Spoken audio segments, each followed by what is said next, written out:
नमस्कार. स्नितिकाज रेसिपी मराठीमध्ये तुम्हा सर्वांचे खूप खूप मनापासून स्वागत आहे.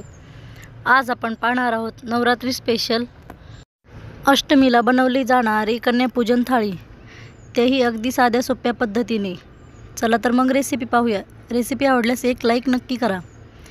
सर्वप्रथम आपण आता चणे शिजवून घेणार आहोत. त्याकरिता मी या ठिकाणी हे चणे रात्रभर भिजवून घेतलेले आहेत आणि ते चणे आता आपल्याला कुकरमध्ये टाकून शिजवून घ्यायचे आहेत. त्यामध्ये आता या ठिकाणी आपण एक तमालपत्र टाकून घेऊया.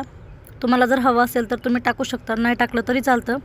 त्यानंतर लगेच त्यामध्ये 1 ग्लास पाणी टाकून घ्यायचं आहे आणि 1 चमचा मीठ टाकून घ्यायचं आहे आणि अर्धा चमचा तूप टाकून घ्यायचं आहे.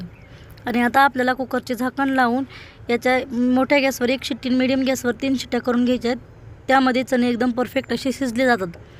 आता आपण मसाला तयार करून घेऊया. त्यासाठी मिक्सर जारमध्ये 2 हिरवी मिरची, अर्धा इंच आल्याचा तुकडा आणि 2 चमचे धने पावडर, 1 चमचा काश्मीरी लाल मिर्च आणि पाव चमचा हळदी पावडर, 1 चमचा छोले मसाला मी या ठिकाणी वापरलेला आहे. तुम्हाला जर नसेल वापरायचा तरी नाही वापरला तरी चालतो.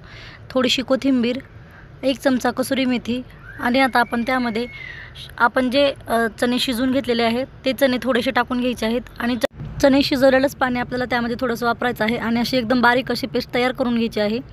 आता गॅसवरती कढई ठेवून त्यामध्ये मी या ठिकाणी 2 ते 3 पळी तेल टाकून घेतलेलं आहे. तेल छान असं गरम होऊ द्यायचं आहे. तेल व्यवस्थित असं गरम झालं की लगेच त्यामध्ये 1 चमचा जिरे टाकून घ्यायचे आहेत. जिरे व्यवस्थित असे तडतडू द्यायचे आहेत. जिरे छान असे तडतडले की लगेच आपण त्यामध्ये जे तयार करून वाटण घेतलं होतं ते टाकून घेऊया.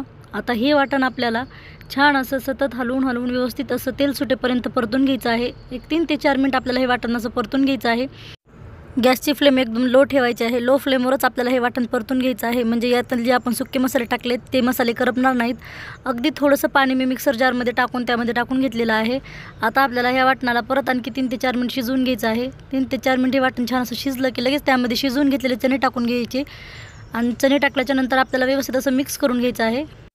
हे चणे आपल्याला आता पूर्णपणे घट्टसर होईपर्यंत छान असे 4 ते 5 मिनिट मोठ्या गॅसवर शिजवून घ्यायचे आहेत. पूर्णपणे हे चणे सुके झाले पाहिजे अशा पद्धतीने ते शिजवून घ्यायचे आहेत, म्हणजे आपले एकदम चणे परफेक्ट असे तयार होतात. आता आपण बटाट्याच्या भाजीसाठी मसाला बनवूया. त्यासाठी मिक्सर जारमध्ये 1 चमचा जिरे, 2 चमचे धने आणि 1 चमचा बडीशोप घेतलेली आहे आणि 3 ते 4 काळी मिरी घेतलेली आहेत. 1 चमचा मीठ टाकून आपल्याला एकदम बारीक असं वाटून घ्यायचं आहे. तुम्ही बघू शकता असं ओबडधोबड मी या ठिकाणी वाटून घेतलेलं आहे.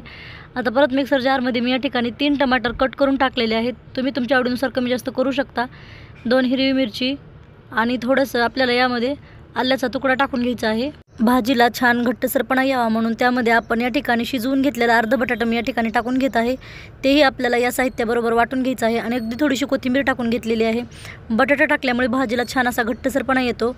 तुम्ही बघू शकता या ठिकाणी चण्यातील पाणी पूर्णपणे नाहीसं झालेलं आहे आणि एकदम परफेक्ट असा आपला सुक्का चणा मसाला या ठिकाणी तयार झालेला आहे.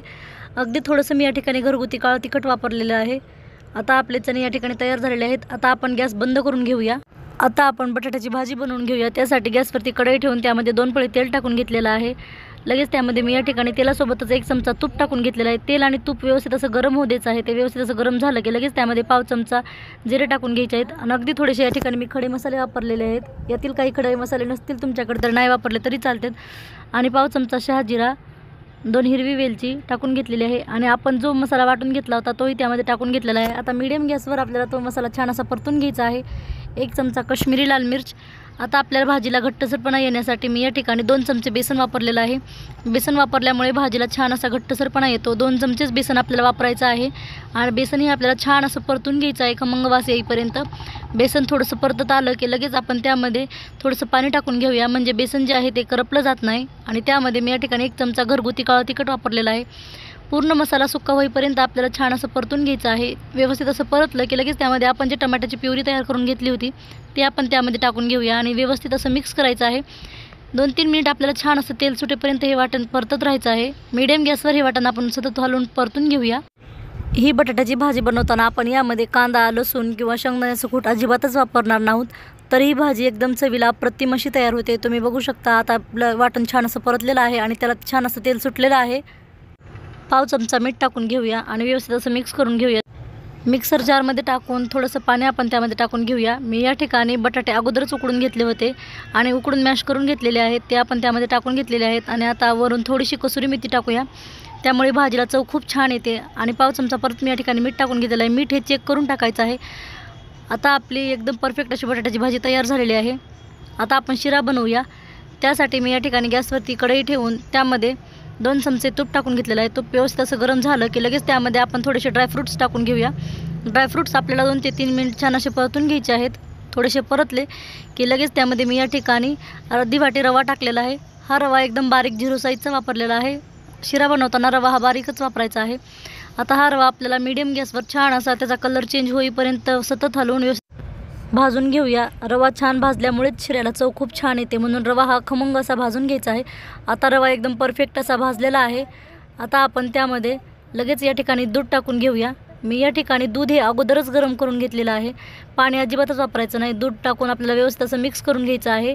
दूध टाकल्याच्यानंतर रवा हा लगेच असा फुलला जातो, कारण रवा पहिलंच आपण छान असा तुपामध्ये भाजून घेतलेला आहे। त्यामुळे शिरा जो आहे तो एकदम परफेक्ट आणि पटकन असा तयार होतो। तुम्ही बघू शकता। आता लगेच त्यामध्ये मी या ठिकाणी 1 वाटी साखर टाकून घेतलेली आहे। गोड तुम्ही तुमच्या आवडीनुसार कमी जास्त करू शकता, पण हे एकदम परफेक्ट असं प्रमाण आहे। साखर टाकल्याच्यानंतर साखर आणि रवा दोन्ही साहित्य एकजीव होईपर्यंत आपण छान असं मिक्स करून घेऊया। व्यवस्थित असं मिक्स करत राहायचं आहे तोपर्यंत जोपर्यंत साखर पूर्णपणे विरघळत नाही। आता आपली साखर जी आहे ती पूर्णपणे विरघळलेली आहे, तुम्ही बघू शकता। आता लगेच त्यामध्ये मी या ठिकाणी 1 चमचा वेलची पावडर टाकून घेतलेली आहे आणि परत आपल्याला 2 मिनिटे याच्यावरती झाकण ठेवून एक वाफ काढून घ्यायची आहे, म्हणजे आपला शिरा एकदम परफेक्ट असा तयार होतो। आता आपण पुरी बनवून घेऊया। त्याकरिता मी या ठिकाणी गव्हाचे पीठ चाळून घेतलेले आहे। तुम्हाला जर याच्यामध्ये रवा वापरायचा असेल तर तुम्ही रवाही वापरू शकता। मी फक्त गव्हाचंच पीठ वापरलेलं आहे। आता आपण त्यामध्ये अगदी थोडंसं या ठिकाणी मीठ टाकून घेणार आहोत। आता आपण त्या पिठामध्ये अगदी थोडंसं पाणी टाकून एकदम घट्टसर अशी कणिक मळून घेऊया। पुऱ्या बनवायचं म्हणल्यानंतर कणिक ही अशी घट्टसरच मळली जाते, तुम्ही बघू शकता। आता आपण या ठिकाणी घट्टसर अशी कणिक मळून घेतलेली आहे। ही कणिक थोडा आपण ठेवून देऊया। थोड्या वेळानंतर आता आपण पुऱ्या बनवून घेऊया। त्यासाठी मी या ठिकाणी पोळपाटाला अगदी थोडंसं तेल लावून घेतलेलं आहे आणि पिठाचा छोटासा गोळा या ठिकाणी तयार करून घेतलेला आहे। आता आपल्याला त्याला छान असं दोन्ही साईडने आलटून पलटून छान अशी पुरी लाटून घ्यायची आहे। पुरी थोडीशी जाडसरच लाटायची आहे, पातळ लाटल्यामुळे पुरी जी आहे ती कडक बनते। अशाच पद्धतीने मी आता सर्व पुऱ्या लाटून घेणार आहे। सर्व पुऱ्या लाटून झाल्याच्यानंतर आता आपण त्या तळून घेणार आहोत। त्याकरिता मी या ठिकाणी अगोदरच तेल गरम करून घेतलं होतं। तेल जे आहे ते कडकडीत गरम करायचं आहे पुरी तळण्यासाठी। तेल छान असं कडकडीत गरम झालं की लगेच त्यामध्ये आपण तयार करून घेतलेली पुरी टाकून घेणार आहोत। पुरी टाकल्याच्यानंतर आपल्याला झाऱ्याच्या साहाय्याने वरतून प्रेस करून घ्यायचं आहे, म्हणजे पुरी जी आहे ती एकदम टम्म अशी फुगली जाते। तुम्ही बघू शकता या ठिकाणी आपली पुरी जी आहे ती किती टम्म अशी फुगलेली आहे। दोन्ही साईडने आपल्याला त्याचा रंग चेंज होईपर्यंत आलटून पलटून ही पुरी छान अशी तळून घ्यायची आहे। तयार करून घेतलेल्या सर्व पुऱ्या मी आता अशाच पद्धतीने तळून घेणार आहे।